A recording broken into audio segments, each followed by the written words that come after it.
이 최순실 씨 거다. 뭐 이건 의심의 여지가 없다. 이렇게 단정을 해도 되는 겁니까? 네, 지금 태블릿 PC 같은 경우는 최순실 거다 이렇게 단정할 수밖에 없을 것 같습니다. 지금 예. 이규철 특검보가 얘기했지만 크게는 세 가지 얘기했잖아요. 예. 그러니까는 연락처, 태블릿 PC 연락처, 그리고 사용자 이메일 계정, 네. 그리고 마지막으로 그 잠금 패턴인데 네네. 제가 볼 땐 특히 이 잠금 패턴 같은 경우는 실제로 정말 직접적인 사용자가 아니면 그렇게 똑같이 할 수는 없거든요. 예. 저는 결정적이라고 봅니다. 예. 그럼 이게 그 태블릿 PC의 진짜 주인이 누구냐 이런 논란 자체가 이제 그 설당이 별로 없다 이렇게 좀 봐야 될 것 같고요. 좀 궁금한 건 조카 장시호 씨가 특검에 직접 제출했다는 거 아닙니까? 왜 제출했을까요? 네. 사실 그동안 그 장시호 씨의 행보를 보면요. 예. 최순실과는 다른 행보를 보여왔습니다. 그러니까 네네네. 범죄 같은 경우도 인정을 했고 청문회에서도 나와서서 네. 최순실에 대해서 정확하게 얘기를 했었고요. 네. 네. 그래서 결론적으로 제가 볼 때는 최순실과는 다르게 장시호의 경우는 현실적인 판단을 한 것으로 보입니다. 그러니까 수사에 적극 협조함으로써 선처를 받으려는 전략, 네. 이것을 선택했다고 볼 수가 있죠. 유무죄를 전면적으로 따지는 이런 법정 공방이 아니라 자신의 유죄는 인정을 하되 이제 양형을 낮추는 쪽으로 전략을 잡았다 이런 말씀이신 거네요. 그렇죠. 지금 그리고 제가 볼 때는 어떻게 보면 그 아들 얘기가 나오니까 울었다는 보도를 봤는데 결국 이모보다는 아들을 택했다 이렇게도 말할 수 있을 것 같습니다. 근데 좀 이게 그 이 태블릿 PC가 최순실 씨 거였다면 어떻게 장시호 씨가 보관을 하고 있었을까요? 보면은 최순실이가 좀 증거를 치워달라 이렇게 장시호에게 부탁을 했다는 거거든요. 그것이 또 CCTV에 잡혀서 특검에서 그 가져간 짐에 뭐가 있냐 이렇게 하다 보니까 태블릿 PC의 존재가 드러나게 된 것이죠. 그래서 그 태블릿 PC를 장시호가 가지고 있었던 과정 그거에 대해서도 명확하게 지금 설명이 됩니다. 그렇군요. 예. 또 이 눈길을 끄는 게 그 특검팀이 지금 내일 삼성전자 이재용 부회장을 피의자 신분으로 지금 소환 조사한다는 건 아니겠습니까? 그러면서 나온 이야기가 이 태블릿 PC에 삼성 지원금 수수와 관련된 이메일이 들어있다. 이 내용이 같이 나오고 있는데 이게 아주 밀접하게 연관되어 있다고 봐야 되는 겁니까? 그렇죠. 지금 그 태블릿 PC에 많은 주요한 내용이 그 꼬레 스포츠, 그러니까 최순실이 독일에서 세운 기대계 전신인데요. 네. 꼬레 스포츠 설립 과정에서의 삼성의 지원금과 관련된 내용이라는 겁니다. 네네.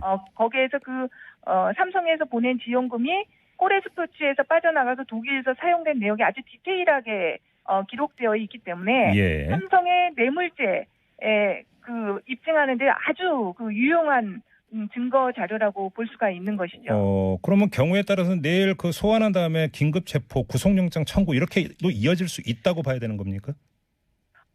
배제할 수는 없다고 봅니다. 그러니까 그래요? 이 삼성 이재용 회장의 어떤 진술 내용, 그거에 따라서 많이 그동안 특검에서 제가 볼 땐 삼성의 뇌물죄 성립에는 이미 이제 증거가 거의 완벽하게 갖춰졌다고 봅니다. 단지 이재용 회장까지 부회장까지 그것이 갈 수 있느냐 없느냐의 문제만 남아 있는 것이라고 생각하거든요. 그런데 그동안 그 삼성의 관계자들의 진술이 어떻게까지 돼 있느냐 이 부분이 좀 많이 작용을 할 것 같고요.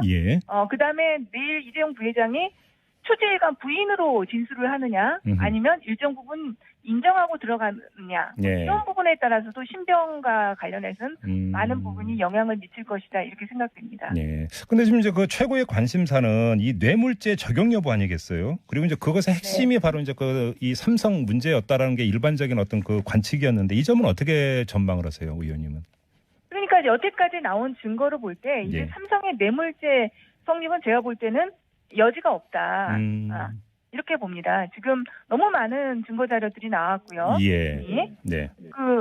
그렇기 때문에 뇌물죄 같은 경우는 이미 그 특검에서 이재용 부회장을 부른다는 것은 뇌물죄에 대해서는 더 이상 다툴 여지가 없다 이렇게 본 것이라고 봅니다. 그러면 삼성은 뇌물 공여자가 되고 뇌물 수수자는 박근혜 대통령이 되는 겁니까 그러면?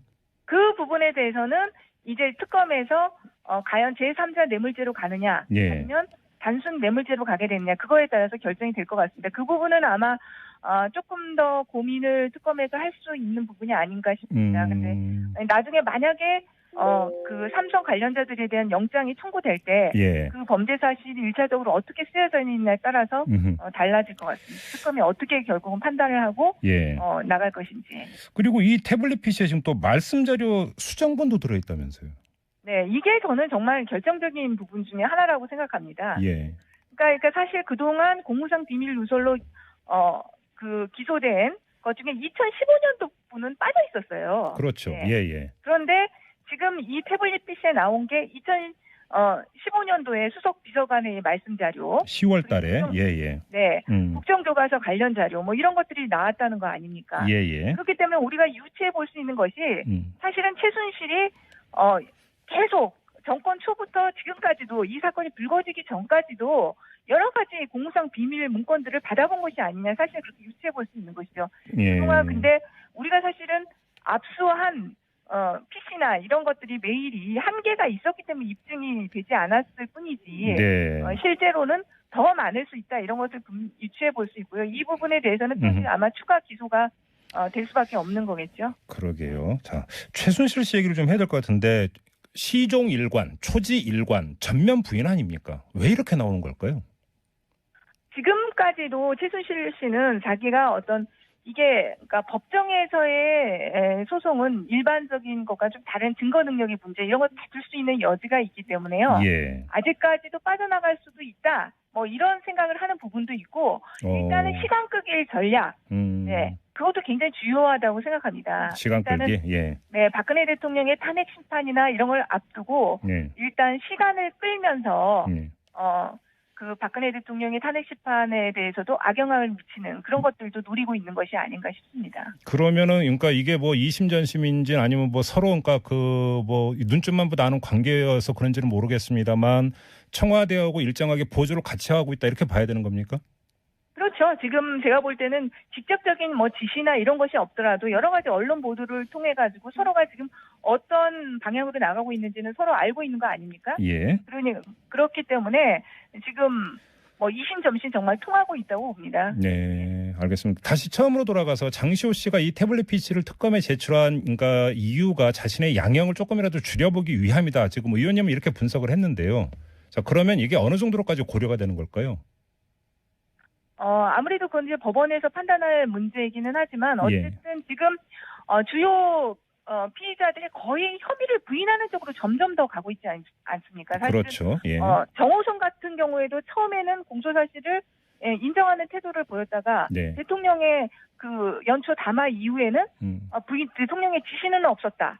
이런 식으로 진술을 바꿨고요. 또 안종범의 경우에도 오늘 또 그 압수된 수첩의 증거 능력을 부인하면서 완전히 다투는 지금 태도를 보이고 있습니다.